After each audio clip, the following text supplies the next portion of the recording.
وبركاته الحمد لله الذي نحمده ونستعينه ونستغفره ونتوب إليه ونعوذ به من شرور أنفسنا وسيئات أعمالنا من يهده الله فلا مضل له ومن يضلل فلا هادي له وأشهد أن لا إله إلا الله وحده لا شريك له وأشهد أن محمدا عبده ورسوله اللهم صل على محمد وعلى آل محمد أما بعد Ayyuhal ikhwatal iman rahimani wa rahimakumullah, saudara-saudariku seiman yang semoga Allah Subhanahu wa taala selalu menetapkan segala bentuk-bentuk kebaikan kepada kita.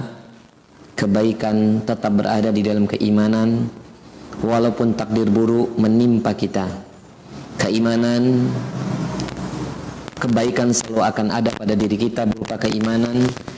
Jikalaupun kebahagiaan akan datang kepada kita, dan kita memohon kepada Allah semoga kebaikan-kebaikan yang Allah Ta'ala telah siapkan bagi hamba-hamba yang beriman kepadanya, semoga kebaikan-kebaikan itu menjadikan diri kita semakin dekat kepada Allah, menjadikan diri kita semoga saja dinaikkan menjadi orang yang bertakwa. Dan kita memohon kepada Allah semoga kita diberikan keistiqomahan, serta jangan lupa wahai kaum muslimin, walaupun kita ini disunnahkan untuk membaca banyak doa, terutama doa yang pernah kita pelajari dalam pembahasan kitab risalah kecilnya Syekh Abdul Razak beberapa waktu yang lalu, doa yang diajarkan Nabi, Allahumma inni a'udzubika min jahdil bala wa darakish syaqa wa su'il qada wa syamatatil a'da. Walaupun kita berlindung kepada Allah dari doa-doa tersebut, tapi jangan lupa ada satu musibah yang lebih besar dibandingkan musibah yang kita menimpa pada saat kita hari ini. Ada satu musibah, ada musibah yang lain yang lebih besar daripada musibah yang menimpa kita pada saat ini, yakni ketika keimanan dicabut sama Allah. Naudzubillah. Ketika kebaikan ditahan oleh Allah kepada seorang hamba, maka jangan pernah lupakan doa yang sering dipanjatkan Nabi, sering diminta sama Nabi kepada Allah, yakni apa? Ya muqallibal qulub, tsabbit qalbi 'ala dinik. Duhai engkau ya Rabb yang membolak-balikkan hati, teguhkanlah, kuatkanlah hati ini di atas agamamu. Wa ya musarrifal qulub, sarrif qulubana ala ta'atik. Ya. Wahai engkau yang memalingkan setiap hati-hati hambamu, selalulah atau palingkanlah hati ini berada di dalam ketaatan engkau. Ini harus kita minta jemaah. Jangan lupa sebagaimana doa Nabi juga meminta 4 hal yang telah pernah kita pelajari. Allahumma inni as'alukal huda wat tuqa wal afafa wal ghina. Duhai Allah, sesungguhnya aku memohon kepada engkau hidayah, wat tuqa ketakwaan, wal afaf merasa suci, wal ghina dan merasa cukup dengan pemberian Allah. Ini jangan lupa jemaah, dan doa-doa yang lain, sehingga apapun yang menimpa diri kita, kita memohon kepada Allah kebaikanlah yang selalu ada, dan kita berharap sampai dalam doa-doa kita dengan mengiringi rasa takut kalau doa itu tidak dikabulkan. Kita mohon sama Allah dan tetap berhusnuzon. Semoga apapun peristiwa yang Allah Ta'ala hadirkan kepada kita sejak hari yang lalu, detik ini dan yang akan datang yang kita tidak akan pernah tahu, semoga Allah Ta'ala datangkan kebaikan-kebaikan buat kita semuanya. Dan semoga sampai puncaknya nanti kita yang diberi kesabaran, kita yang memohon kesabaran dan berusaha sabar, semoga Allah Ta'ala sempurnakan ikhtiar kita agar menjadi orang yang bertakwa, dan semoga syurga sebagai balasannya. Amin. Allahumma amin. Baik, kaum muslimin yang berbahagia rahimani wa rahimakumullah, wabil khusus kepada majelis ta'lim Al-Mar'atus Salihah, para ummahat. Pada kesempatan Yaumul Itsnain, hari Senin kali ini, kita melanjutkan kembali pembahasan kitab kita, yakni syarah hadis Arba'in Nawawiyah, syarhu Arba'in Nawawiyah, kitab penjelasan 42 hadis, 40-an hadis yang dikarang oleh Al-Imam Al-Hafidh Abu Zakaria Yahya bin Syarif An-Nawawi. Alhamdulillah, di kitab hadis Arba'in Nawawiyah ini, di pertemuan yang terakhir di pekan yang lalu, telah telah sampai kepada kita hadis yang ke-19. Dan alhamdulillah atas izin Allah, dalam kurang lebih waktu 1 jam di pertemuan yang lalu kita baru sampai 2 nasihat penting dari Nabi SAW kepada sahabat Abdullah ibnu Abbas.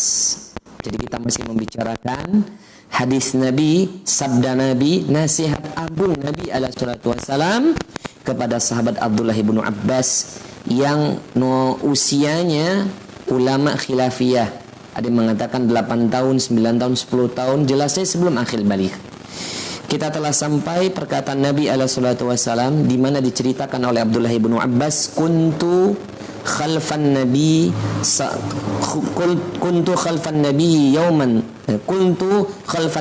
sallallahu alaihi wasallam yauman, adalah aku pernah dibonceng bersama Nabi SAW di suatu hari. Faqala, lalu Nabi bersabda kepada Abdullah ibn Abbas, ya ghulam, inni u'allimuka kalimatin. Wahai anak kecil, sesungguhnya aku akan mengajarkan engkau beberapa kalimat. Dan kita telah sampai di 2 kalimat kemarin pembahasannya. Pertama adalah ihfadillaha yahfadka. Jagalah Allah, niscaya Allah Ta'ala akan menjagamu. Apa yang dijaga telah kita pelajari. Lihududihi wa hukukihi. Ya, kita menjaga hukum-hukum Allah, batasan-batasan Allah dan hak-haknya.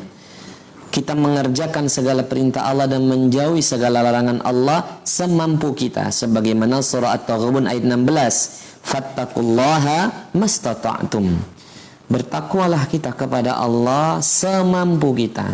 Bimakna dengan maksud semaksimal mungkin dalam kondisi yang klimaks kita upayakan. Bukan hanya perintah tapi menjauhi larangan. Telah kita pelajari bersama bahwasanya menjaga Allah, maka kalau Allah Ta'ala akan menjagamu. Kemudian ihfadillaha tajiduhu tujahaka. Jagalah Allah, niscaya Allah Ta'ala akan berada di hadapanmu. Nah, di pertemuan yang lalu telah kita bahas kurang lebih ada 4 faidah ya. Bahkan 7 ya. Kita ulangi sedikit, khususnya ibu-ibu al-ummahat al-maratus salihah, khususnya pada kesempatan siang hari ini dan termasuk kaum muslimin yang lain di rumah.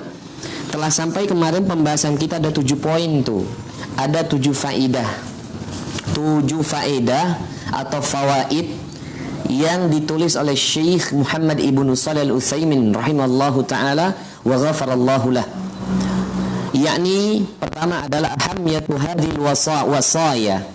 Faedah yang pertama kata kata Syekh Muhammad ibnu Shalih al-Utsaimin atau Syekh ibnu Utsaimin, beliau mengatakan betapa pentingnya nasihat ini. Itu yang pertama. Telah kita bahas ya. Telah kita bahas bahwasannya betapa pentingnya wasiat ini. Nah, itu alasannya ya. Dan kenapa Abdullah ibn Abbas diberi nasihat, padahal notabene masih kecil tuh. Yang kedua, yakni kita membicarakan tentang kondisi dan posisi Rasul membonceng seorang anak kecil khalfan Nabi sallallahu alaihi wasallam. Maksudnya adalah Abdullah ibnu Abbas dibonceng benar-benar di tunggangannya Nabi, di belakangnya. Ini menunjukkan ada nasihat khusus kepada anak kecil ini. Dan bukan hanya beliau kan kemarin, tapi juga ada sahabat yang lainnya. Kita udah bahas Mu'ad bin Jabal, Usama bin Zaid, kemudian Al-Fadil bin Abbas dan seterusnya. Fudal bin Al-Fadil bin Ibnu Abbas sudah kita bahas. Kemudian yang ketiga kemarin kita ulangi sedikit, yakni apa? Al-munadatu bima yaqtadi al-atafi wal intibahi wal tallatafi liman huwa duni. Maksudnya apa? Pentingnya seseorang, Nabi memberikan contoh, yakni dengan memanggil bahasa yang penuh dengan bahasa sanjungan, penuh dengan kelembutan, ya, agar nasihat ini masuk. Sebagaimana Abdullah ibnu Abbas dipanggil ya ghulam. Ini panggilan kasih sayang, panggilan sanjungan, dan panggilan yang penuh dengan kelembutan. Itu kemarin. Yang keempat kemarin, baiknya pengajaran Nabi alaihissalatu wassalam kepada Abdullah bin Abbas dan para sahabat, tentu tidak ada tarbiyah, pendidikan yang diajar Nabi SAW kepada para sahabat dan termasuk kita sebagai umatnya. Nggak ada yang nggak baik. Nabi adalah murabbi. Ya, Nabi bukannya seorang mudarris, bukannya seorang muallim. Kalau berbicara guru, Nabi itu adalah murabbi, sang penjaga, yang menjaga, yang memberikan perhatian khusus. Ya, murabbi teragung manusia adalah Nabi Muhammad SAW, paling sempurna. Maka Nabi SAW dia betul-betul memberikan pengajaran yang terbaik kepada para sahabat dengan ijmal, summa bitafsil, dengan menjelaskan secara umum baru terperinci. Kemudian yang kelima, kemarin kita ulangi sedikit ya, biar nyambung, karena nanti poin ke-8 sampai poin terakhir ini ada kaitannya. Yang kelima, bahwasannya yang harus kita ketahui juga wahai jamaah, kelima kemarin adalah annal jaza'u min jinsil amal, bahwasannya ganjaran dari Allah sesuai dengan amal perbuatan seorang hamba. Jadi kalau amalnya baik, balasannya baik karena amalnya baik. Amal baik pasti akan dibalas dengan kebaikan. Sebagaimana sabda Nabi di atas itu, dalam hadis itu kan, ihfadillah yafadka, jagalah Allah maka Allah telah akan menjaga kamu. Sebagaimana juga saya menukil firman Allah dalam surah Muhammad ayat ke-7 kan, ya ayyuhalladzina amanu in tansurullaha yansurkum, jikalau kamu menolong Allah maka kelak Allah Ta'ala akan menolong kamu. Juga sama kan, misalnya kita juga membahas dalam surah Ar-Rahman ya kalau nggak salah, hal jazaul ihsanu illal ihsan. Ya kalau nggak salah dalam surah, iya betul ya, dalam surah Ar-Rahman, hal jazaul ihsanu illal ihsan. Apakah balasan dari kebaikan bukankah kebaikan pula, kan begitu ya. Coba kalau kita cek ya, itu di ayat berapa sih ya, hal jazau illal kalau nggak salah itu surah ke-55 ya. Ar-Rahman itu surah ke-55 loh jemaah ya. Ya, Ar-Rahman ayat 60, betul kan? Hal jazaul ihsani illal ihsan, hal jazaul ihsani illal ihsan. Adakah balasan berupa kebaikan, adakah ganjaran dari kebaikan kecuali kebaikan pula, kan begitu. Itu kita bahas. Yang keenam, yakni Syekh Utsaimin mengatakan zakara ma yu'inu 'ala al-ibadati walau kana min al-umuri dunyawiyati. Allah Ta'ala, kata Syekh Utsaimin mengatakan, Nabi menyebutkan bahwasannya barang siapa yang betul-betul memperhatikan, betul-betul ya, dia itu memposisikan, menolong dirinya di atas ibadah dalam kehidupan ini, sekalipun itu adalah urusan-urusan dunia. Artinya kelak seseorang akan ditolong oleh Allah karena ibadah yang dia kerjakan, walaupun sekalipun itu adalah urusan-urusan dunia ya. Sebagaimana telah kita bahas kemarin kan, karena ada sebab, maksudnya gara-gara amal ini dunianya akan diberi. Misalnya hadis kemarin tuh, hadis yang diriwayatkan oleh Imam Bukhari dan Imam Muslim, Nabi mengatakan, man ahabba ayyabsutu lahu fi rizqihi wa yansa'lahu fi atharihi falyasil rahimahu.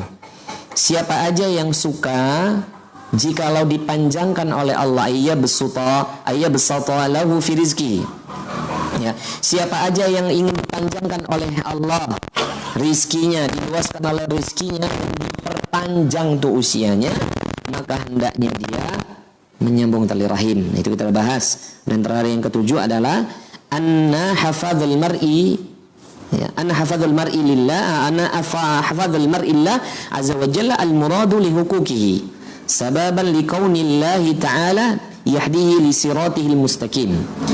Kata Syekh Utsaimin bahwasannya barang siapa apabila seseorang hamba itu menjaga hak-hak Allah, menjaga hukum-hukumnya, batasan-batasan dalam kehidupan dia berdasarkan syariat Allah, itulah sebab Allah akan memberikan dia petunjuk kepada jalan yang lurus.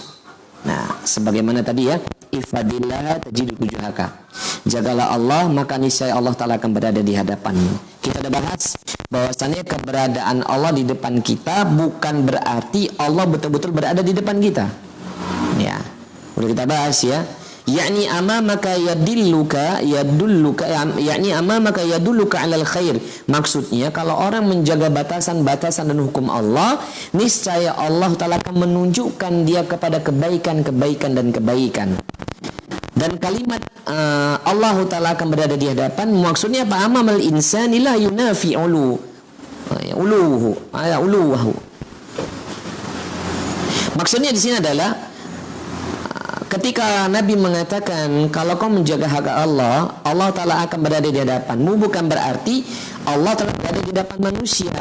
La yunafi, dan kemudian menafikan maha tingginya Allah berada di atas arsy. Enggak. Akan tetapi di sini jelas bahwasannya kalau seseorang itu berada di dalam hukum-hukum Allah, berusaha keras di dalamnya, Allahu Jalla Jalalu akan menolong dia untuk berada dalam kebaikan. Nah, hari ini kita masuk poin ke-8. InsyaAllah ta'ala hari ini kita akan masuk poin ke-8, yakni lanjutan hadis tadi adalah hadis yang ke-19 ibu-ibu dan kaum muslimin yang lainnya. Qala Nabi sallallahu alaihi wasallam, berkatalah Nabi sallallahu alaihi wasallam dalam hadis ini, qala musannif, berkata Imam An-Nawawi, dan berkatalah Rasulullah sallallahu alaihi wasallam, idza sa'alta fas'alillah. Nasihat yang ketiga jemaah. Idza sa'alta fas'alillah, apabila kamu meminta sesuatu, fas'alillah, mintalah saja kepada Allah. Apabila kamu meminta sesuatu, maka mintalah saja kepada Allah. Naam. Dan ini harus kita ketahui jemaah, sebagaimana Syekh Utsaimin rahimallahu taala mengatakan di fawaid yang ke-8, annaka idza sa'alta fas'alillah, sesungguhnya apabila engkau ingin meminta sesuatu, maka mintalah kepada Allah saja. La tas'alu ghairuh, jangan sekali-kali meminta kepada selain Allah. Walakin law sa'alta ghairuh fima yahillu laka fa biidznillah. Kata Syekh Utsaimin, namun akan tetapi jikalau kamu meminta kepada selain Allah, maka mintalah kepada apa-apa yang diperbolehkan bagi kamu menurut syariat Allah, tentunya atas izin Allah. Falam takhruju an su'alillahi lakinnaka ittakhadhatil wasilatil mawsulati lima yuridullahi azza wa jalla min ata'ika fala mana'a min su'alil makhluki fima yaqdiru alaihi wa yakunu sababan min al-asbabi wa anna al-musabbab huwa Allahu azza wa jalla. Apa kata Syekh Utsaimin?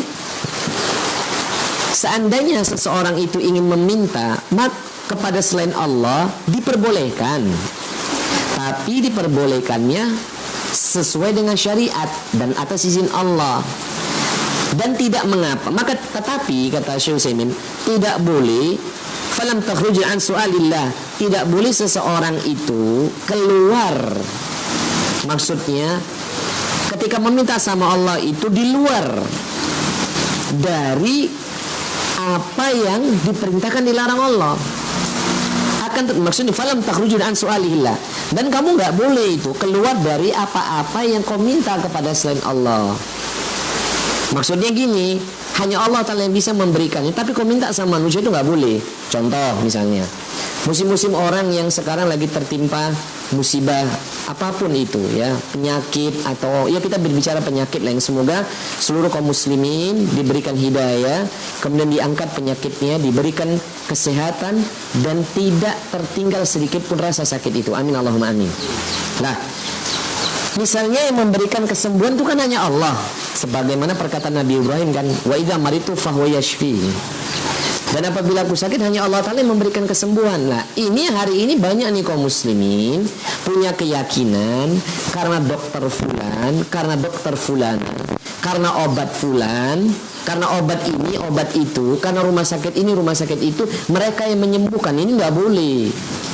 Ini hak prerogatif Allah. Maka ketika kita berbicara bolehnya meminta, nggak boleh meminta kepada selain Allah. Dan tidak boleh meminta kepada kepada makhluk yang makhluk itu nggak bisa memberi kehidupan, kematian, kesehatan, ya, rizki. Seperti hujan ini, kita doa ini, Allahumma shayban nafi'an. Sambil kita berdoa, Allahumma inna nas'aluka al-'afwa wal 'afiyata fid dunya wal akhirah. Amin. Ya. Kemudian di sini kata Syekh, akan tetapi ya, hendaknya kamu itu mengambil wasilah perantaraan, ya, perantaraan yang ada kaitannya dengan keinginanmu kepada Allah Azza wa Jalla. Contoh misal, seorang istri dan anak-anak yang hanya di rumah saja. Seorang istri yang kerjanya hanya merawat rumah, menjaga dan merawat anak-anaknya, mendidik anak-anak suaminya ini dan melayani sang suami yang tidak berpenghasilan. Maka seorang istri dan anak ini boleh nih minta sama suaminya. Seorang anak kecil, walaupun dia sudah dewasa tapi dia belum bekerja, boleh dia minta sama orang tuanya yang mampu, boleh. Karena itu masih kewajiban orang tua kan. Nah, ini permintaan yang diperbolehkan. Namanya al-wasilatul lakinnaka ittakhadatil wasilatil mausulati. Seseorang yang diperbolehkan, tetapi hendaknya dia mengambil wasilah perantaraan yang ada kaitannya seseorang yang dimintai itu Allah Ta'ala yang dia maksud. Ya, dia mampu tuh. Orang yang hidup tentunya ya, bukan orang yang mati. Ya. Yang sebenarnya bisa, tapi fala mana'a min su'alil makhluk. Tapi akan fala mana'a, maka tidaklah dilarang bagi seseorang itu untuk meminta kepada makhluk, yang makhluk itu tadi sekali lagi bisa menghadirkan apa yang dia minta. Karena sebab itu adalah, karena sebab seorang itu memberi, sebab sejatinya semua kembali kepada Allah. Maka wahai para suami, para laki-laki, termasuk saya khususnya dan keluarga saya, kita tidak boleh punya keyakinan, satu, apalagi terucap nih sama anggota keluarga, kalau hidup mereka kita yang tanggung. Wallah, ini kalimat batil. Wallah, ini keyakinan yang batil. Karena yang memberi kehidupan, yang memelihara, menjaga, itu hanyalah Allah Jalla Jalaluh. Ya. Begitu juga dengan seorang istri. Jangan kemudian dia terlalu menaruh, bergantung besar, ketergantungannya begitu besar suami dia kerjakan, padahal itu keliru. Harusnya ketergantungan dan penyandaran diri hanya kepada Allah Azza wa Jal. Itu. Kemudian seorang istri juga salah ketika mungkin dia juga usaha membantu perekonomian rumah tangga. Suami bekerja, penghasilannya cukup, tapi seorang istri merasa kurang, lalu dia jualan atau bekerja. Bahkan tidak jarang penghasilan istri lebih besar. Ada kan begini? Ini juga nggak boleh kemudian disandarkan seorang istri merasa dia lebih, naudzubillah, jangan sampai jumawa nih. Nggak boleh seorang istri kemudian dia, Mas, kalau bukan karena saya yang bekerja, kalau bukan karena saya yang membantu perekonomian, kau nggak mampu ini menjalankan nahkoda rumah tangga. Wallah, ini kalimat batil. Ini namanya istikbar, ini namanya al-kibr, kesombongan. Ini namanya sombong, dan ini akan menghapus semua kebaikan seorang istri. Maka wahai para istri, jikalau anda detik ini ada yang ditakdirkan oleh Allah Jalla Jalaluh, diberikan kelebihan rizki pada diri anda, menolong perekonomian rumah tangga, membantu suami dengan apakah bekerja yang dihalalkan menurut syariat, atau karena dagang atau jualan begitu, lalu rumah tangga ini kemudian stabil perjalanan bahkan lebih dari cukup, ingat, rizki yang didapat oleh engkau itu sebab suami dan anak-anakmu. Begitu juga wahai para suami, rizki yang didatangkan oleh Allah kepada kita, harus antum ketahui, harus kita ketahui wahai para suami, bahwasannya kita dapat rezeki seperti ini karena sebab istri dan anak-anak kita juga. Kalau seandainya seorang laki-laki tidak menikah dengan seorang wanita yang jadi istrinya sekarang, mungkin rezekinya tidak sama loh. Jadi apa yang didapatkan seorang suami atau istri hari ini itu bisa jadi karena anak dan pasangan masing-masing. Maka nggak boleh merasa itu dari dirinya, nggak boleh. Atau sebab-sebab dan contoh-contoh yang lain. Ketahuilah apapun yang terjadi pada diri kita hari ini, ya, minal asbabi wa annal musabbab huwa Allah Azza wa Jalla, kata Syekh Utsaimin. Dari semua sebab-sebab yang terjadi pada diri seorang makhluk, ketahuilah sesungguhnya yang mendatangkan sebab itu hanyalah Allah Azza wa Jalla, bukan kita. Termasuk siang hari ini.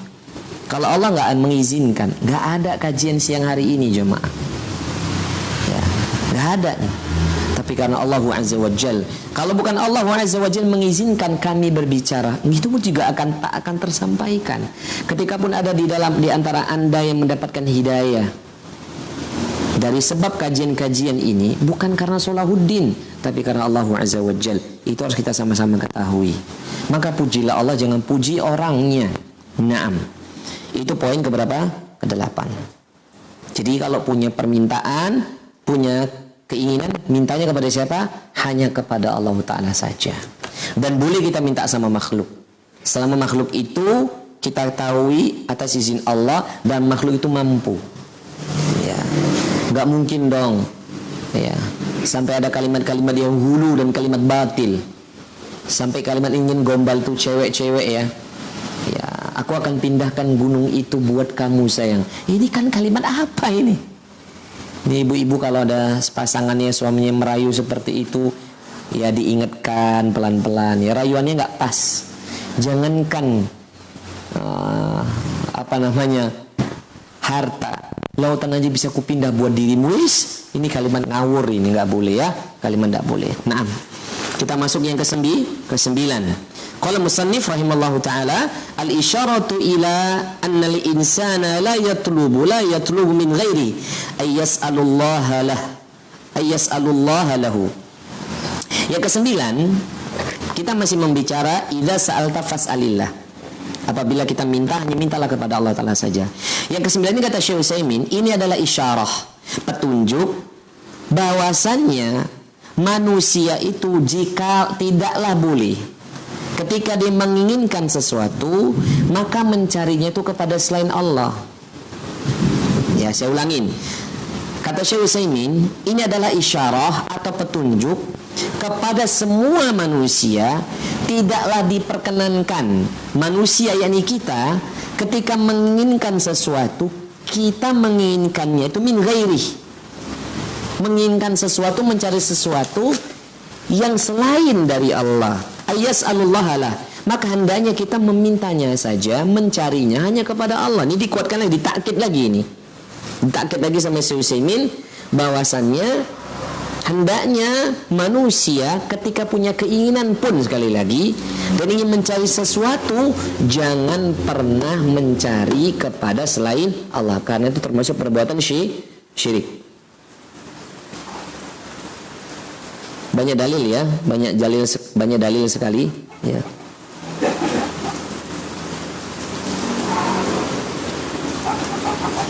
Misalnya gini, di sini ada hadis yang diungkil oleh Syekh Utsaimin, wa imma an yakuna su'al laisa khasan li talibi bal li ghairihi min umumin nasi kalladina qalu. Ya. Kata Syekh Utsaimin, dan adapun jikalau ada seseorang di antara kita yang meminta sesuatu yang khusus, meminta yang bukan khusus bagi orang yang menginginkan kepada sesuatu yang tak mungkin itu ada pada manusia. Misalnya gini hadisnya, ada hadis di sini ya, dikatakan hadis ini cukup sangat panjang ya.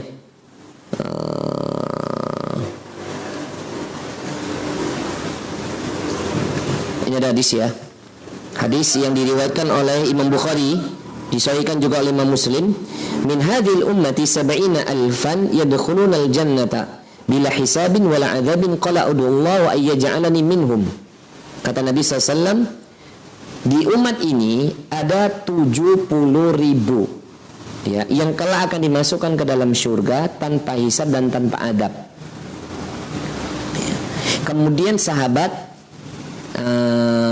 meminta kepada Nabi, dan Nabi mengatakan qala ud'ullaha, mintalah kepada Allah ayyaj'alani minhum, agar aku dijadikan termasuk golongan tersebut.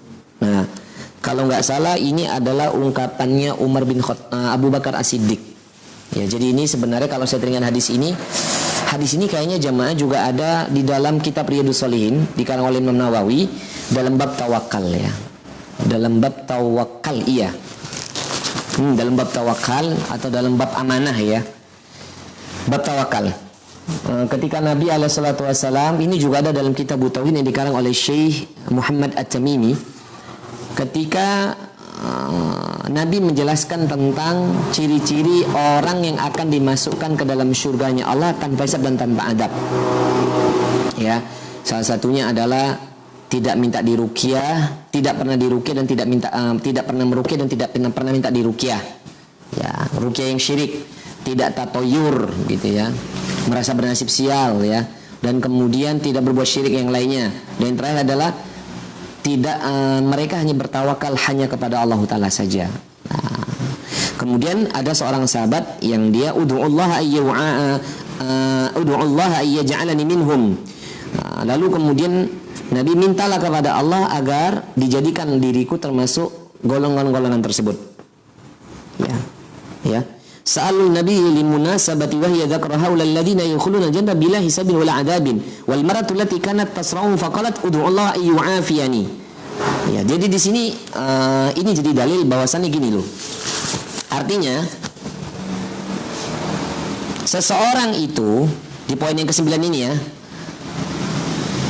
tidak boleh mencari sesuatu, meminta sesuatu kepada makhluk yang makhluk ini tidak bisa memberikannya. Contoh Nabi itu nggak bisa memberikan neraka dan surga loh jamaah kepada umatnya, nggak bisa. Wallah nggak bisa. Bahkan Nabi kan pernah tuh dalam hadis yang sangat populer ya, Nabi mengatakan wa'lamu annahu lan yanjua min minhum ahadum. Aduh ya Allah, saya lupa ya. Dalam hadis ini ya, ketahuilah sesungguhnya tidaklah selamat seseorang di antara karena amal-amal kalian. Ya, itu dalam hadisnya. Saya lupa qala Rasulullah SAW, kurang lebih terjemahannya, sesungguhnya seseorang di antara kalian, ketahuilah seorang di antara kalian tidak akan selamat hanya karena amal-amal kalian. Wala anta ya Rasulullah, tidak kecuali engkau ya Rasulullah, wala ana. Kecuali pun aku, kata Nabi. Tapi Allah telah memberikan karunia dan keutamaan kepadaku. Dan ini juga ada dalam hadis Riyadhus Shalihin. Maka jamin makan oleh Allah, Nabi saja kalau bukan dipilih dan diberikan rahmat sama Allah, Nabi kita tercinta, itu aja nggak bisa masuk surga. Jadi artinya kita pun nggak boleh meminta kepada siapapun, makhluk loh ya. Hatta seorang Nabi SAW nggak boleh kita minta sama Nabi berkaitan yang Nabi nggak mampu. Ya, surga dan neraka milik Allah jemaah. Hak prioritas Allah, hak prerogatif Allah, mutlak itu milik Allah. Gak bisa makhluk memberikan. Ya. Itu pun kalau Nabi tidak diizinkan Allah memberikan syafaat kepada seorang hamba, gak bisa. Kita udah belajar loh. Bagaimana Nabi seakan-akan ketika ada umatnya Nabi itu diarahkan ke Al-Haud, ke Telaga Kautsar, ya, ada yang selamat dan ada yang tidak selamat. Nabi telah meminta. Bahkan Nabi dalam hadis yang sama, Nabi menunggu di titian sirat sambil mengatakan ya Rabb salim salim, ya Rabb selamatkan selamatkan. Namun tetap ada yang terjatuh umat Nabi alaihi wasallam. Wal iyadu billah. Tsumma na'udzubillah min dzalik. Semoga bukan kita jemaah. Nabi enggak bisa. Karena itu memilih hak prerogatif Allah. Sungguh juga sama. Seorang hamba keliru tuh. Kalau dia melakukan dosa tapi minta diampuni dosanya melalui syafaat Nabi, ya. Misalnya apa? Dia mohon ya Nabi Muhammad SAW sampaikan sama Allah, dosaku banyak agar diampuni, ya kan keliru. Ya, padahal kan jelas ya, ud'uni astajib lakum, mintalah sama aku akan kuabulkan. Bahkan kata Allah di awal surah Nuh ayat ke-10 nih kalau kita punya dosa ya. Ayat ke-10 surah Nuh, faqultu astaghfiru rabbakum innahu kana ghaffara. Faqultu astaghfiru innahu kana ghaffara. Faqultu astaghfiru innahu kana ghaffara. Maka katakan wahai Nuh, suruh mereka beristighfar karena sesungguhnya yang dapat dan yang hanya dapat memberikan ampunan hanya adalah Allah. Nah, ini poin yang harus kita pahami. Kenapa harus saya ulang-ulang? Karena ini berkaitan dengan tauhid.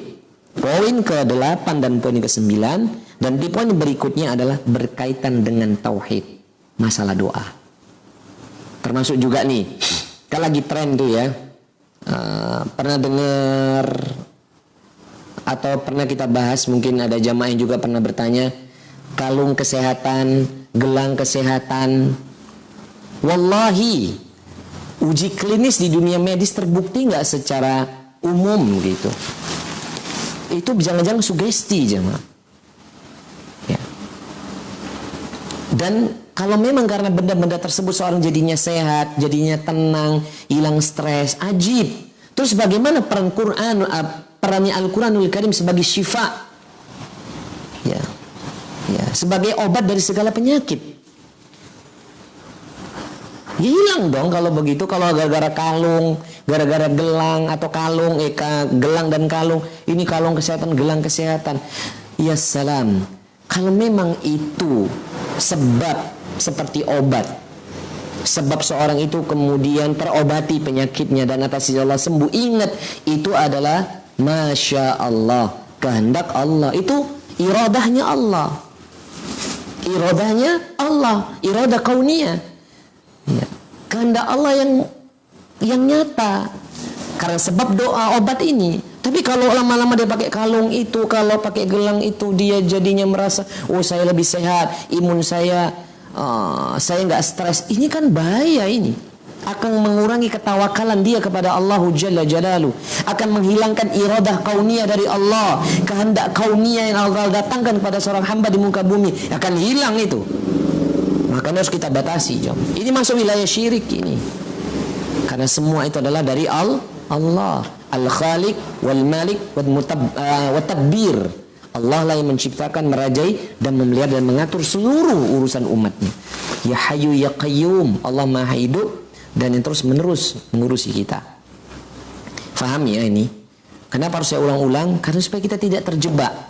Karena kita tahu jemaah, bagi kita yang awam lahir di keluarga Islam, lahir tuh orang tua kita, kakek nenek kita mungkin ada yang dari taunya lahir itu Islam bersandarnya sama primbon, ya kan, ada nggak begini? Ya, primbon dibaca. Kalau yang mungkin di keluarga saya, ya yang masih keturunan Chinese pakai feng shui apa? Feng shui, apalah namanya itu. Ya kalau rumah harus ngadap ini. Ya salam, ini bukan akidah sunnah. Ini akan melanggar tauhid seorang hamba. Dia akan jatuh dalam perkara kekufuran dan kesyirikan. Waliyadzubillah. Maka nggak boleh ya. Ingat, yang menyembuhkan, memberi kesehatan, semuanya adalah Allah Jalla Jalaluh. Benda-benda itu hanyalah wasilah. Secara logis saja kalung, gelang itu apa gitu loh. Kalau memang itu menjadikan seorang sehat, kenapa dokter-dokter, semua dokter yang ekspor dibilangnya, profesor, dokter, kenapa mereka nggak pakai itu? Malah mereka lebih banyak menjaga kebugaran diri, ya, minum air putih yang banyak, istirahat yang cukup, penuhi vitamin C, kan begitu kan? Tidur yang cukup, ya, bukan cukup banyak, makan yang cukup, bahkan saum, puasa, ya, salah satu sebab faedah yang didapatkan dari puasa banyak. Jangan hanya di dalam Islam sempurna, bangun tidur aja kita nggak boleh langsung makan kok, jam cuci tangan. Ini kalau saya lihat salah satu hikmah wabah COVID-19 ini ya, semua diangkat sama Allah wabah ini, dia akan mengingatkan kita itu dalam satu hadis Nabi alaihi salatu wasallam, at-tahuru syatrul iman, kebersihan itu bagian dari iman jemaah. Bangun tidur cuci tangan, mau makan cuci tangan, sebelum habis makan jangan buru-buru cuci tangan, dijilat-jilatin dulu bagi makan yang pakai jari jemarinya, bersih jemaah. At-tahuru syatrul iman, di mana-mana jaga kebersihan. Itu teringat dan banyak faedah yang hikmah di balik wabah ini sebenarnya. Seorang istri yang sudah enjoyable, yang sudah senang, ya, sudah nyaman kerja di luar, ya, pergi pagi pulang menjelang maghrib, ya, kan ada yang enjoyable kan. Nah saat sekarang ini harus di rumah tuh, dikembalikan sama Allah fungsi utamanya supaya dia ini bersama keluarganya. Bertahun-tahun dia udah nggak merawat anak, melihat anaknya. Sekarang hikmahnya dia harus menjaga rumahnya, merawat anak dan melayani suami. Hikmah banyak. Seorang suami juga termasuk saya yang biasa di luar. Bagi seorang suami, semua suami yang biasa di luar, mungkin nggak terbiasa dengar kericuan, kegaduhan di rumah, belajar setiap hari. Walaupun kadang gagal gitu ya, kadang marah ya, namanya manusia. Wahai para istri, terimalah kekurangan kami. Kami pun belajar untuk selalu berada di rumah, melihat tingkah lakunya anak, belajar dari istri, sabar dengan istri lebih sabar ngadepin anak-anak istri yang di rumah lo ya. Lah suami karena biasa di luar, sekarang di rumah, hampir masuk bulan pekan ketiga nih kita nih. Saya udah masuk pekan ketiga loh ini, udah masuk pekan yang ketiga nih di rumah. Tepat hari Senin ini berarti sudah persis masuk 15 hari. Alhamdulillah, mengisolasi diri atas izin Allah dan fatwanya para ulama dan umarok kita. Coba perhatikan, suami belajar banyak hikmah. Naam, maka tentunya semua harus meminta kepada Allah Ta'ala saja. Taib, yang ke-10. Ini faedahnya banyak banget ya. Ada 25 loh. Yang ke-10, annaka tas'alullaha azza wa jalla kulla syai'in tahtaju ilaihi min umurid dunya, min umurid din wad dunya, as-saghir wal kabir. Ya, Masya Allah ya, Masya Allah. Kata Syekh Utsaimin, sesungguhnya bahwasanya engkau tatkala memohon kepada Allah, meminta kepada Allah azza wa jalla segala sesuatu dari kebutuhan-kebutuhannya, apakah itu kebutuhan dunia, apakah itu kebutuhan agama, perihal agama atau perihal dunia, yang kecil ataupun yang besar, mintanya hanya kepada Allah. Maksudnya apa nih? Yang ke-10 ditekankan lagi. Masya Allah nih. Bahwasannya bagi kita, mintalah hanya kepada Allah Ta'ala saja, kepada Allah Azza wa Jalla saja, segala sesuatu yang kita butuhkan. Apakah itu perkara agama, apakah itu perkara dunia, hal yang terkecil sekalipun. Contoh nih, walaupun hadis ini derajatnya ada yang mengatakan gharib, ada yang mengatakan hadis ini dhaif. Ya. Hadis yang diriwayatkan oleh yakni akhrajahu at-Tirmidzi kitabud da'wati babuli liyas'alul hajati minhuma saghirati. Ya, hadis ini saya cek tadi dalam kitab Kutubut Tis'ah, ada yang mengatakan hadis ini gharib atau dhaif. Walaupun demikian, ini hadis Masya Allah nih. Nabi mengatakan dalam hadis ini, liyas'alu ahadukum rabbih. Ya. Liyas'alu ahadukum rabbih hajatuhu. Ya, liyas'alu ahadukum rabbuhu hajatuhu kulluha hatta yas'alu syis'a syiraki na'lih idza inqata'a. Atau kama qala Rasulullah sallallahu. Apa kata Nabi sallallahu alaihi wasallam? Hendaknya seseorang di antara kalian meminta kepada Rabb-Nya semua kebutuhan yang kau inginkan, sampai-sampai ketika tali sendalmu putus saja, minta sama Allah. Ya, meminta tali sandal tuh yang putus tuh minta, coba tuh. Bahkan ini jelasnya hadis ini populer bagi kita yang sering menuntut ilmu. Nabi sampai mengatakan, hendaknya seseorang di antara kita, wahai kaum muslimin, meminta hanya kepada Allah Ta'ala saja dalam semua hajat-hajat dan kebutuhan kita. Sampai masalah kecil loh, tali sendal putus saja mintanya sama Allah. Ya Allah, tali sendalku putus ya Allah.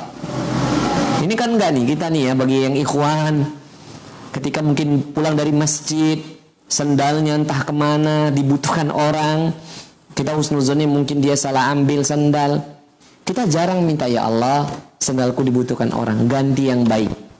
Ya dalam hati aja, kita kan enggak golek sendal wong liyane gitu toh. Punya ditinggal dia nih yang lebih buruk, jangan dipakai zaman ini, haram. Kalau sendal kita dibawa dia, dibawa kaum muslimin, sendal yang buruk ditinggal, jangan dibawa, itu bukan hak kita, tinggal nyeker pulang sambil berdoa, ya Allah gantikan yang lebih baik. Itu akidah aja, itu tauhid. Dalam masalah sendal putus saja demikian, apalagi kondisi demikian. Kita dikasih hujan 2 kali lo turunin di Gunung Pati ya. Tadi sebelum zuhur dan ba'da zuhur dikasih 2 kali hujan. Berarti kita dikasih kesempatan selalu memohon kepada Allah Jalla Jalaluh, meminta hal yang terkecil sekalipun. Naam. Bahkan Syekh Utsaimin mengatakan, la taqul hadza syai'un istihyai minallahi an as'aluhu li hukwa ya lihiqarati wa annahu umur sahala wa laysa lahu ahammiyah. Jangan sekali-kali, kata Syekh Utsaimin, engkau mengatakan sesuatu, jangan sekali-kali kamu berkata sesuatu yang kamu aku malu kepada Allah. Kalau aku minta perkara sekecil ini kan perkara yang sangat mudah. Masa perkara yang sangat mudah ini aja mintanya sama Allah? Nggak boleh. Wa laysa lahu ahammiyah. Dan tidak juga boleh engkau mengatakan malu meminta perkara yang penting. Gak boleh.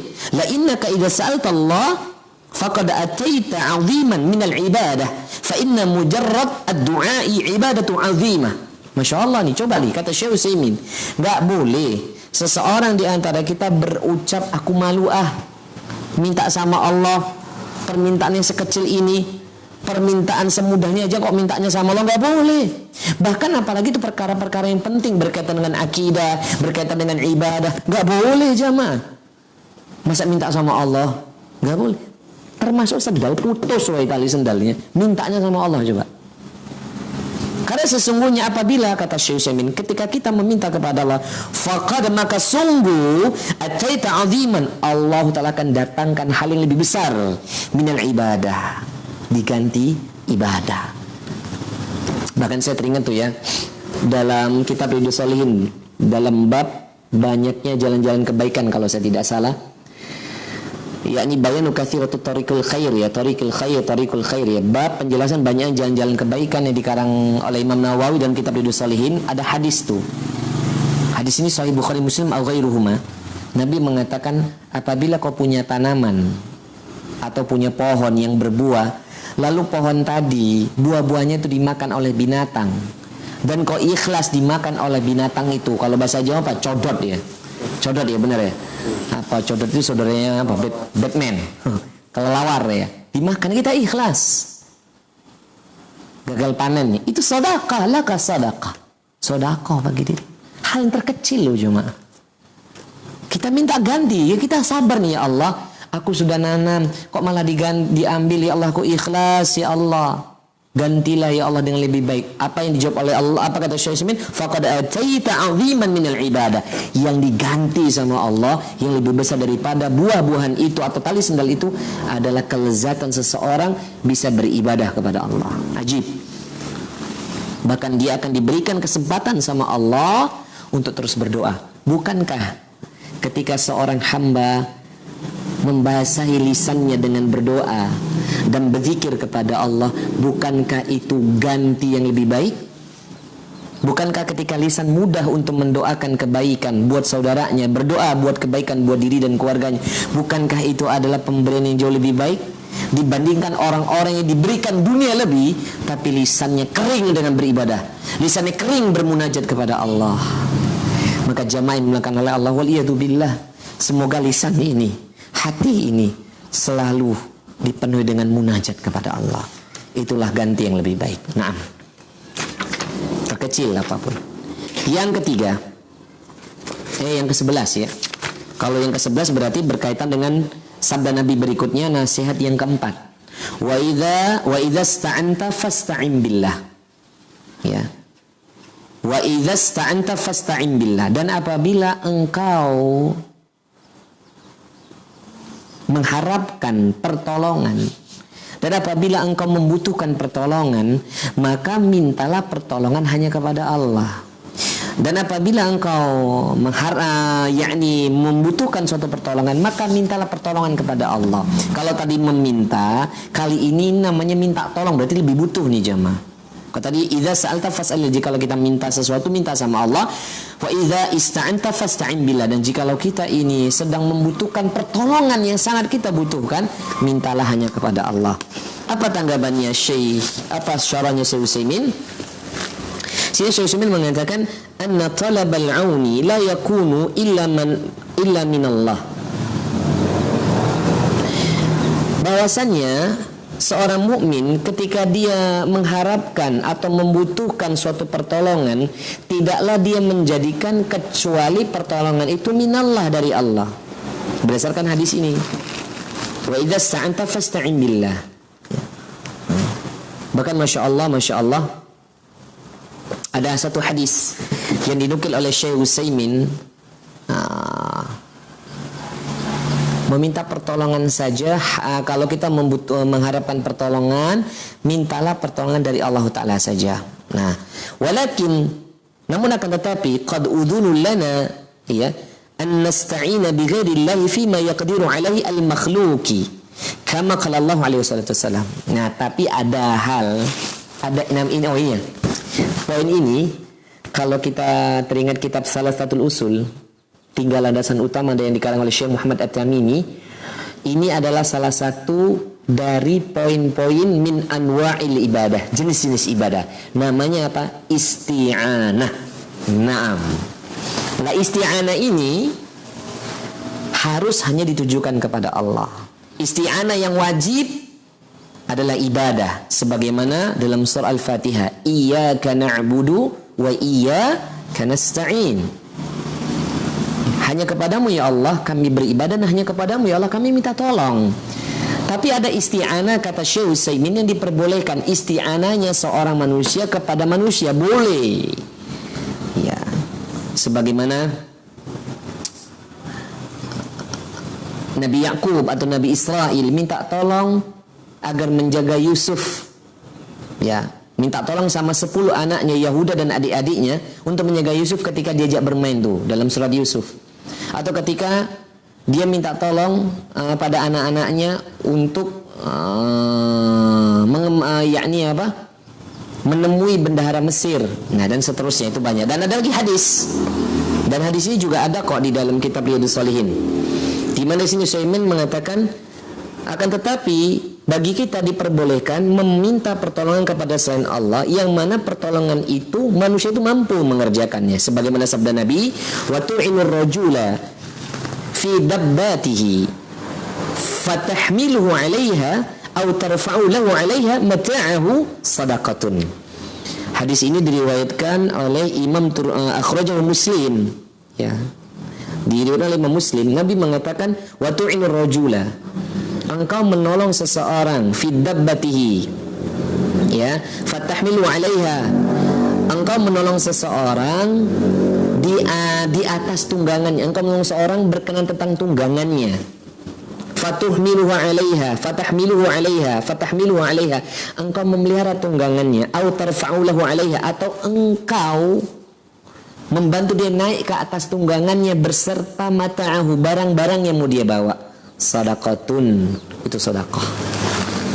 Jadi nolong orang nih, kalau zaman dulu kan onta tuh kan tinggi jemaah.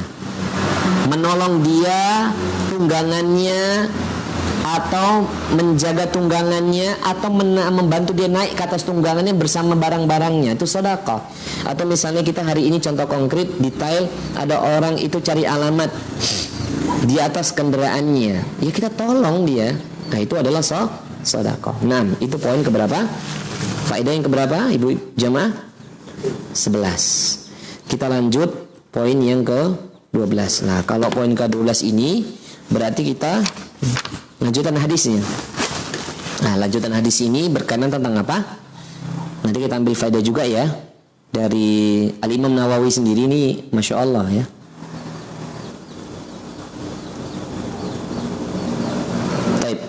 Lanjutan hadisnya, setelah wa idza sta'anta fasta'in billah, ini nasihat yang keempat ya. Apabila kamu mohon pertolongan Allah Ta'ala saja. Jikalau kamu mohon pertolongan Allah kepada Allah Ta'ala saja. Yang kelima berarti wahid itsnan tsalatsa arba', yang kelima khamsah. Wa'lam anna al-ummata law ijtama'at ala an yanfa'uka bi syai'in lam yanfa'uka illa bi syai'in qad katabahu Allahu lak. Ketahuilah, sesungguhnya umat ini apabila semua mereka berkumpul dan ingin memberikan kemanfaatan buat kamu, ingin mendatangkan kebaikan buat kamu, tidaklah kebaikan yang kau terima itu kelak, melainkan sesuatu itu sungguh telah ditetapkan oleh Allah memang datang sama kamu. Artinya apa? Kalau ada orang lain itu ingin menolong seorang hamba, tetangganya semuanya menolong seorang hamba, dan memang ingin memberikan kebaikan kepada seorang hamba tersebut, ketahuilah itu qad kataballahu lak, telah ditetapkan oleh Allah sebelumnya. Ya, sebelumnya telah ditetapkan oleh Allah sebelumnya. Nah, faedah yang ke-12 ini mengajarkan kepada kita apa jemaah? Anna la yubali al-insani bil alami madama 'alal haq. Ya, bahwasannya tidaklah kemudian seorang manusia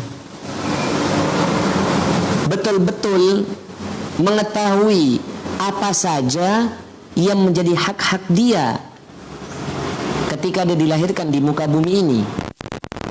Artinya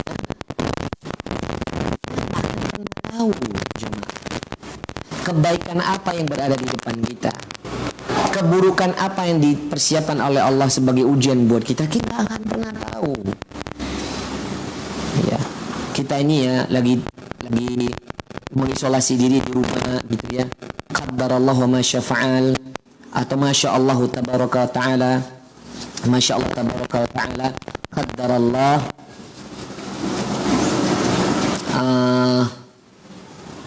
Tetangga itu ngirimin sesuatu, makanan misalnya begitu, karena ajib ini ya, ini berarti adalah sesuatu yang telah ditetapkan Allah kepada kita. Itu harus kita ketahui, walaupun mereka berkumpul semuanya. Lah ini maksudnya demikian jemaah, kita nggak tahu gitu. Sore ini loh nanti habis asar, kita nggak tahu loh nanti ada orang ngirim makanan apa ke kita, ngasih rizki apa ke kita nggak tahu kan. Nah, itu sesungguhnya kata Nabi itu semua telah ditetapkan oleh Allahu Jalla Jalaluh. Kemudian juga adalah kalau kita perhatikan juga misalnya seperti surat, sebenarnya hadis ini ya, hadis yang dikatakan Nabi tadi, poin keempat tadi, poin kelima ya, ketahuilah bahwasanya umat ini seandainya mereka berkumpul ingin mendatangkan kebaikan, kemanfaatan sesuatu, tidaklah sesuatu itu, kemanfaatan itu yang datang kepadamu kecuali apa yang telah ditetapkan oleh Allah kepada kita. Sebaliknya, wa in ijtama'u ala ayyadurruka bisyai'in lam yadurruka illa bisyai'in qad kataballahu laka, qad kataballahu alaik. Dan jikalau semua manusia berkumpul ingin menimpakan madarat sama kamu, mendatangkan kesulitan, ancaman, bahaya, tidaklah ancaman, bahaya, kesulitan, kemadaratan itu melainkan sesuatu yang telah ditetapkan oleh Allah. Tapi kalau keburukan ini kita bisa minta, kebaikan bisa kita minta, keburukan kita bisa minta. Tapi tetap telah ditetapkan oleh Allahu Jalla Jalaluhu sebenarnya. Contoh, ada asbab-asbab yang tadinya mungkin hari itu seorang hamba kecelakaan, tapi kecelakaan ini akan dihindarkan sama Allah karena seorang hamba dikasih dua hal kan, pilihan, fa'alhamaha fujuraha wa taqwaha, diberi jalan fujur atau jalan takwa. Ya, kalau seorang hamba dia dari rumahnya bangun sholat subuh, zikir paginya, bersedekah, dia keluar rumah baca doa bismillah tawakkaltu 'ala Allahi wala haula wala quwwata illa billah. Apa janji Allah kan udah kita pelajari 4 hal tuh. Kufita hudita wa kufita wa mukita wa tanaha anhu syaitan.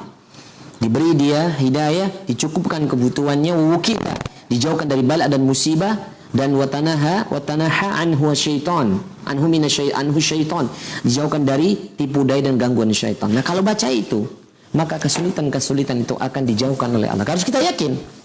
Nah, semua itu telah ditetapkan oleh Allah. Sebagaimana juga ada satu dalil yang didukil oleh Al-Imam An-Nawawi ketika menafsirkan ayat ini selaras dengan firman Allah dalam surat Yunus ayat 107.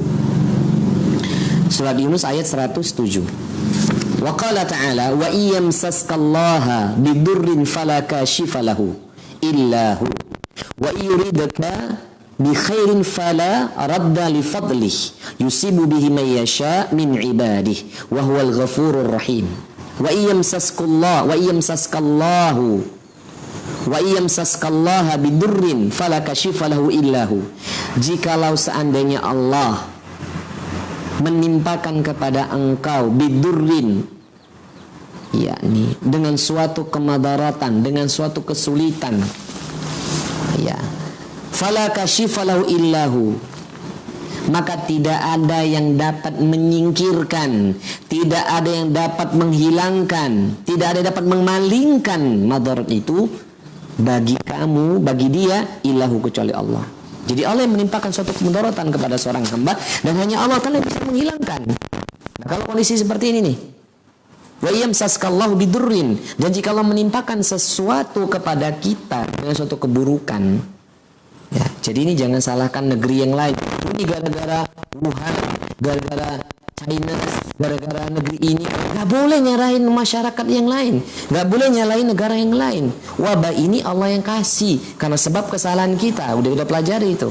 Tapi kata Allah, fala kashifa lahu illahu, maka tidak ada yang bisa menghilangkan kesulitan itu menurut kecuali Allah. Begitu juga wa yuridka bi khairin, dan jikalau Allah ingin mendatangkan, menghendaki bi khairin berupa kebaikan, fala radda li fadli, maka tidak ada satupun yang dapat menolak keutamaan atau karunia Allah itu kepadanya, enggak ada. Yusibu bihi may yasha, Allah itu mendatangkan, ya, yusibu bihi may yasha, Allah itu memberikan, mendatangkan kebaikan may yasha bagi siapa yang dikehendaki, min ibadih, dari hamba-hambanya. Termasuk ini hidayah jemaah. Itu kan bi khairin, berupa kebaikan. Hanya Allah Ta'ala yang memiliki kehendak tersebut. Siapa yang diberi pemahaman terhadap din, siapa yang diberi pemahaman terhadap agama ini, dan siapa yang dijauhkan dari pemahaman, siapa yang diangkuhkan, siapa yang semakin tawadu, hanya Allah. Wa huwal ghafur rahim. Namun Allah, dialah Maha Pengasih, dialah Maha Pengampun dan Maha Pengasih atau penyayang. Naam. Ini harus kita tahu, itu poin keberapa? Poin ke-12. Naam. Kemudian kita lanjutkan, ditutup hadis ini jemaah. Rufi'atil aqlam wa jaffatis suhuf. Telah diangkat pena dan telah keringlah lembaran-lembaran. Rawahu Tirmidzi wa qala hadisun hasanun sahihun. Hadis ini diriwayatkan oleh Imam Tirmidzi dan hadis ini hasan sahih. Saya ulangin. Rufi'atil aqlam, diangkatlah pena, ya. Diangkatlah pena, wa jaffatis suhufu, dan telah keringlah lembaran-lembaran. Kita lihat. Annal aqlamul muqadiru qad rafi'at. Qad rufi'at. Bahwasannya pena yang dimaksud di sini adalah takdir yang sungguh telah diangkat, maksudnya telah ditetapkan sama Allah. Maksudnya apa? Maksudnya adalah berbicara tentang takdir yang telah Allah Ta'ala tentukan dalam hadis sahih yang lainnya 50.000 tahun sebelum alam semesta diciptakan. Jadi kalau kita pernah temu hadis yang kita pernah bahas, ibu-ibu di hadis sebelumnya, tatkala kita usia 40 hari, yang ketiga hari 100 hari yang ke-120 atau 4 bulan, Allah datangkan malaikat meniupkan ruh, menetapkan 4 hal kepada kita, bikatsbihi rizkihi wa ajalihi wa amalihi, syakin wa sa'id, gitu ya, sakin wa sa'idun, gitu ya. Ditetapkan ajal kita, rizki kita, ajal kita, kemudian amal-amal kita, dan susah dan bahagianya kita tetapkan sama Allah. Itu takdir yang dibawa sama malaikat yang sebelumnya telah ditetapkan 50.000 tahun sebelum alam semesta. Nah, sebelum alam semesta ini jadi jemaah. Lah, itulah yang dimaksud rufi'atil aqlam wa jaffatis suhuf. Ya. Telah kering, telah diangkatlah pena dan telah kering lembaran-lembaran. Maksudnya itu adalah sesuatu yang telah ditetapkan oleh Allahu Jalla Jalaluh. Nah, yang ke-14. Al-isyaratu ila an, jadi kita berbicara pena tadi. Pena itu adalah makhluk Allah. Ada kontroversi di antara ulama. Ada khilaf di antara ulama siapakah makhluk yang pertama diciptakan oleh Allah. Dalam kitab Al-Bidayah wa Nihayah yang dikarang oleh Al-Imam Ibnu Katsir, beliau menukil dua dalil yang sahih. Sebagian ulama mengatakan makhluk yang pertama adalah arsy. Ada lagi mengatakan qalamun, yakni pena. Ya, ini hadza wallahu ta'ala alam, hanya Allah Ta'ala yang tahu. Tapi sebagian ada yang mengarahkan kolamnya dulu, yakni penanya. Tapi hadza wallahu ta'ala alam, hanya Allah Ta'ala yang tahu. Lalu kemudian Allah terciptakan suhuf, lembaran-lembaran disebut nanti lauhul mahfudun. Suhuf tadi itu atau lauhun tadi adalah lembaran-lembaran suci. Nah, ini berbicara pena berarti takdir. Kemudian yang ke-14, ini adalah isyarah, petunjuk bahwasannya pena itu adalah sesuatu yang Allah Ta'ala perintahkan, dia tugasnya hanya menulis. Ya, jadi kita berbicara, ya ini yang 14 ini seperti saya katakan tadi, itu makhluk yang pertama diciptakan oleh Allah Jalla Jalaluh, atau apa dia makhluk yang kesekian, wallahu alam. Kemudian jami'an dilakukan oleh Allah, poin ke-15. Ini poin yang terakhir dalam hadis ini, inayatullahi tabaraka wa ta'ala bitaqdiri wa anna kulla syai'in maktub. Ini adalah inayah yang hanya Allah Ta'ala yang maha suci dan maha tinggi yang memilikinya. Ya. Maksudnya apa jamaah yang dilakukan oleh Allah? Jadi kita harus memahami bahwasannya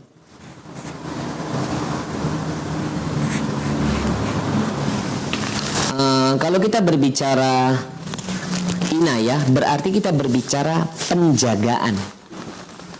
Kita inayah ini bisa penjagaan, bisa pemeliharaan, bisa juga perhatian. Ini adalah inayah dari Allah Azza wa Jalla tabaraka wa taala dengan kepada takdir, bahwasanya semua sesuatu telah ditetapkan oleh Allah Taala. Nah, ini dia tadi hadisnya, ini dia hadis yang saya katakan tadi ya, di hadis yang disuaikan oleh Imam Muslim dinukil oleh Syekh Utsaimin.